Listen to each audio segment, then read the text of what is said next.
We need leaders who will bring out the best in us. That's what leadership is all about, and that's what the Democratic Party needs to move forward.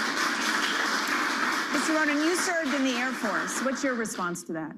Absolutely. I mean, Donald Trump, he is a draft dodger. He's trying to send us into more frivolous wars. He's trying to increase our foothold and our footprint in the Middle East, and that's absolutely not going to win anything. It's only going to send our boys and girls to their deaths. But it's not enough to just simply condemn Donald Trump. I mean, look at his administration. Look at all the Democrats who have supported him. Look at everything that has happened to empower this man to get to where he is.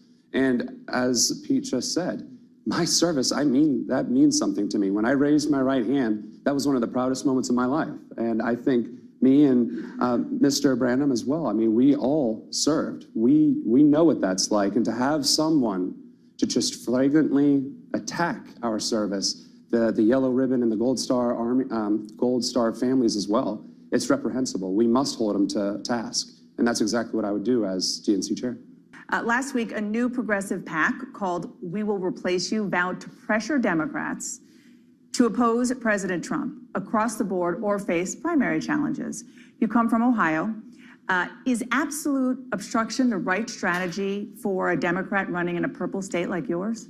No, it's not. And that question actually ties into Sally's question and what Jamut just talked about. You can't just simply tear everything down, because in a duopoly, if one side falls and you just completely obstruct it, that power void will only be filled by what's left over. And to your point with the caucuses, it isn't enough. It isn't enough to just offer minorities and those who maybe not have as strong a voice, give them their own little seat at the table to deliberate among themselves what they want to have heard, and then bring it to the executives to maybe decide whether or not they want it. If you want true equality and true equity in our party and in the future of leadership and the diplomatic process, or the democratic process, I apologize, you must actually give them a seat at the table. The problem with disenfranchisement in our country is not that we aren't empowered, it's not that we aren't energized or willing to get out there and fight. Clearly all these town halls, clearly all of these different movements, DAPL, SABLE, the Women's March, Black Lives Matter, and everything else in between, they want to fight, they want to give up. So what we must do as a party is actually embrace leadership and remove our thumb and our heel from them, and they will flourish without any additional push. Secretary, 10 seconds. Was it rigged or not? Again, the process, because of the absence of transparency, it created that crisis of relevance, and it created the distrust that people didn't trust the outcome. Mr. Ronan, was it rigged or not? Thank you. I was going to interrupt anyway. The point is, not only was the primary rigged, it was also rigged all across the country, because the DNC has never allowed outsiders or brand new people to rise through the ranks. It has always been an insider game, and it has been that way for a very, very long time. That is where that lack of trust has come into play, because not only was Bernie Sanders snubbed, not only did it look like Hillary Clinton had bought or muscled her way into it, then those supporters were denied a chance to speak at the convention, and that was the final straw. If people don't have a voice, an equitable voice, like I alluded to earlier, then people are not going to trust the system, and they are going to go out of their way to break it. So one of the first lessons you learn in politics is perception becomes reality, right? And for a number of folks, they do believe, they use the terminology rigged. Now, one of the things, I'm a lawyer, what is the definition of rigged? Are we saying that voting machines were rigged for Hillary Clinton over Bernie Sanders? Sam, is that what you're saying? Absolutely not. What I'm saying is the system in of itself is exclusive to just the people in charge. No, That's the problem. But when we're saying when we say an election is rigged, in the minds of folks, people are stealing somebody's vote and giving it to somebody else. Language is very, very important in this. Part of the problem that we had as an early primary state is that a lot of people didn't understand what this primary system was like. They didn't understand what the role of quote-unquote super delegates or unpledged delegates, they didn't understand the role that they played in this primary system. So the first job that we have to do as a party is make sure we're transparent enough that we educate people about the process so that they know the difference between a caucus and a primary. Mr. Ronan, respond. Thank you. First of all, thank you, Jamie, for the passion, because you bring up a very valid point. It's the superdelegate system. It's the closed primaries. It's people not knowing how the system works. Go to Democrats.org and try and find out who the chairmen are. Find out who your county chairs are. The system in of itself is not transparent. I've been saying that since day one.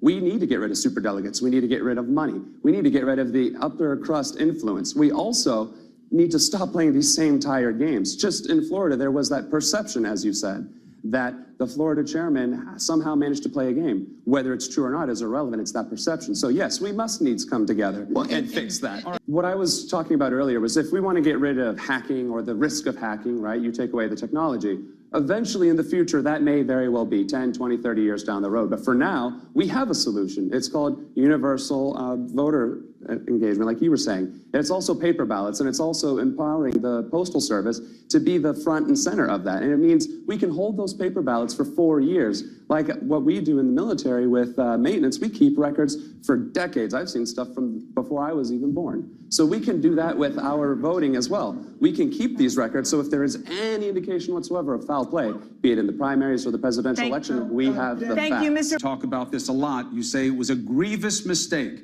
to ignore the passions of millennial voters. How was that done? How is it remedied? So, I mean, quite frankly, it goes back to what I said earlier with having the thumb on everybody else who would otherwise participate. And to go back on the Ohio and the losing by 80 to 20 or 60 to 40, it all comes together. We do not include people in the process. And that's the issue. We're focusing on attacking Trump, focusing on what the problems are in rural America. We're talking about guns, we're talking about this and that, but we're not addressing the issue, which is people don't have a voice in government. They simply don't. The process is difficult, the process is hidden, it's enclosed. We need to be more open, we need to be more transparent. It needs to be simpler. We need to get money out of politics. I mean, quite frankly, the biggest concern I have ran across among people, not just in social media, but I've ran across in person, is they feel their voice is being drowned out by the almighty dollar.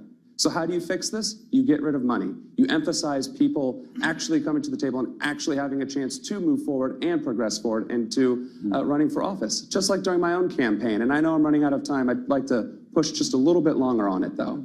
When I ran for state representative, I went to my county chair and I asked them point blank, can you help me? And they said no. Then I went to the ODP and I asked them, can you help me? And they said, we will help the top 6 candidates.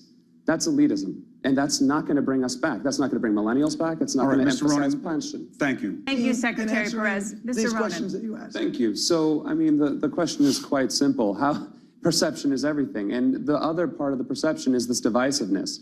We started off this debate talking about how we're going to fight Trump. Well, yeah, we're going to fight Trump, but we're also going to go down the line with Pence and keep Steve Bannon from doing all his stuff too. But the other thing is, especially with rural America, we have pushed so many people out of the party deliberately over the course of many, many years over divisive issues like gun control, just to name a few, or one, I should say. The issue is we need to bring everyone back together. That's why in Baltimore I talked about the New Deal, because when we were the party of FDR and we had something to fight for, to build together upon, we were the greatest nation on earth. We had the strongest middle class. We were growing for decades, and then we got into bed with big business. Thank and you. Look at where we are today. Thank you. And I want to ask each of you the same question. You'll have 30 seconds to answer. And the question is this: why should you be DNC chair? You know, when I look at why I'm even here today, I was active duty 4 years ago. I had a perfectly good career, I had a perfectly good life. But what I saw was a lack of commitment, a lack of spine, a lack of courage from our political leaders that was culminated by the 2013 government shutdown. So for me, it's not about the job. It's not about being the next manager, administrator, having the hero's answers to every question. It's about truly re-engaging that which has been lost, the American people, their voice, and bringing us all back together as one big happy family. Thank you. Thank you so much.